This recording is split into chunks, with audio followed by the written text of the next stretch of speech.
Questions? Darrion, how much have you seen this defense change in 3 games since the end of fall camp? Or has it been pretty much with you? We've increased our performance. I feel like every game. Just from what I've seen on film, little details have been corrected, and there's still little details that we still need to polish up. But every game I've seen corrections. I've seen little holes get patched up, and I think that's huge going into conference. What do you anticipate?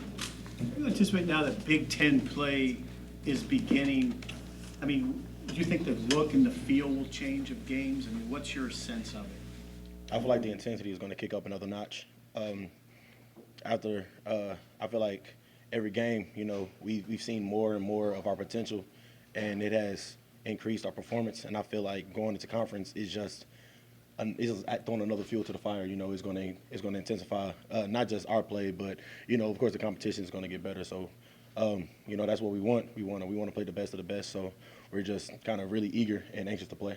You guys are allowing just 2.18 yards per rush through 3 games. What's that number mean to you?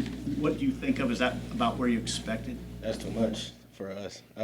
We don't want teams to run the ball at all.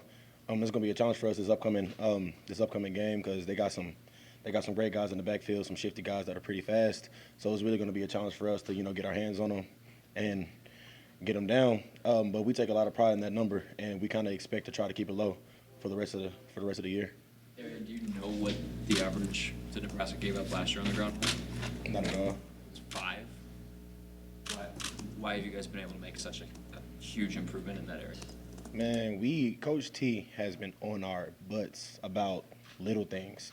Hand placement. My hand placement isn't where he wants it to be at. Getting off blocks, our feet being keeping a wide base, good knocking back, just literally the little things. Athleticism is there. Everybody on the D-line are athletes, so that's not the hard part. Effort's there. Effort was there last year. We fly around. That's just the nature of being a black shirt.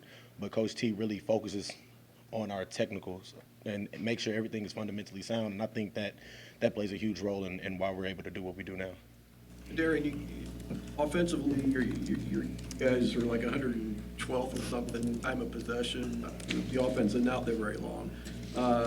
2 things. Do you ever wish that any part of you wish that maybe you guys wouldn't be out there quite as long as you've had to be? And how much has your depth been paying off to be able to withstand that? We're not tripping at all. That's what the offense do. Either they're gonna get off, 3 and out, or they're gonna get off fast with a touchdown.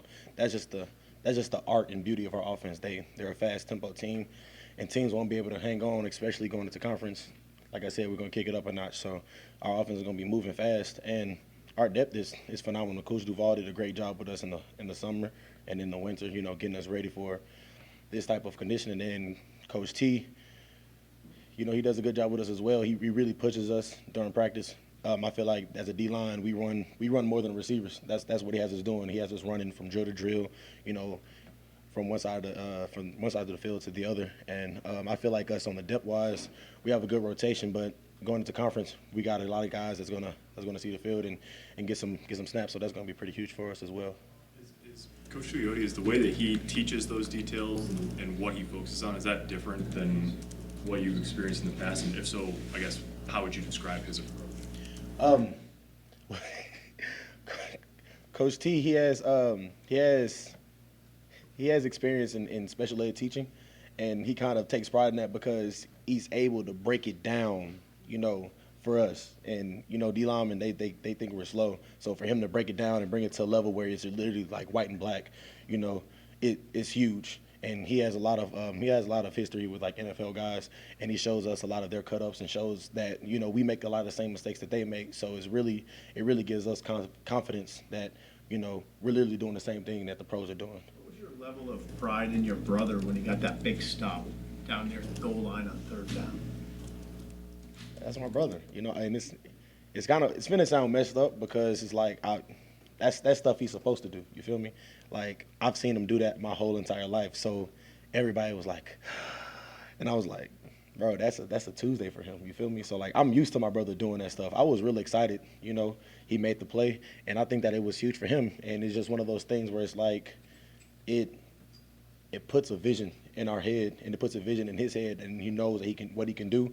And then what it does for the team, it makes us hold him to that standard every single day. This program hasn't won a road game in a couple of years. What do you say to those guys, or what goes into that for you to get over that hump, and what's your experience and what it takes to win on the road? Just preparation, being able to do everything full speed with our eyes closed. That's the best way to go into a hostile territory, and literally just bring the same energy that we bring to practice, bring the same energy we bring to home games, and that's the only way I feel like is the approach to playing in hostile territory. We have to have tunnel vision. You feel me? When we are on the road, we have to be able to black out, the fans. My first experience with traveling Nebraska fans, I don't think that's going to be an issue for us. So it's really just us, getting out of our own way and just playing the ball that we know how to play. How would you describe what it feels like to win on the road? That feeling of shutting up a fan base or whatever. It's a fun feeling. It's good being a villain. You feel me? So going into somebody else's territory, ruining their day, it's actually kind of fun, because it's like your back is against the wall, So when your back's against the wall, the only thing you can do is swing forward. So just going into hostile territory and just ruining their day, it makes me personally. I'm not for sure how the rest of the team feels, but it makes me feel like, I did myself an honor, with my back against the wall, coming out victorious. We always group Khalil and Carlos together because they're twins. Maybe it's unfair, but how would you describe how they're playing the level that they've been at the first few weeks? It's crazy. Like, it makes it tough on me to keep up, you feel me? Because it's like they're, of course, competing against one another. And it's like I'm there, the man in the middle. And it's like there's plays where I get a good move, I feel like I get open, and then it's one of the twins there. They already on the play. And it's just the level of intensity that they play with. It's not just encouraging for the D-line, but it's encouraging for everybody. They have their own different approach on how they approach our opponents. And it's just both of their approaches, it just gets us hyped. And it's something that we need, and it's what the black shirts are about. Anything else for Darrion? Okay, thank you. Thank you.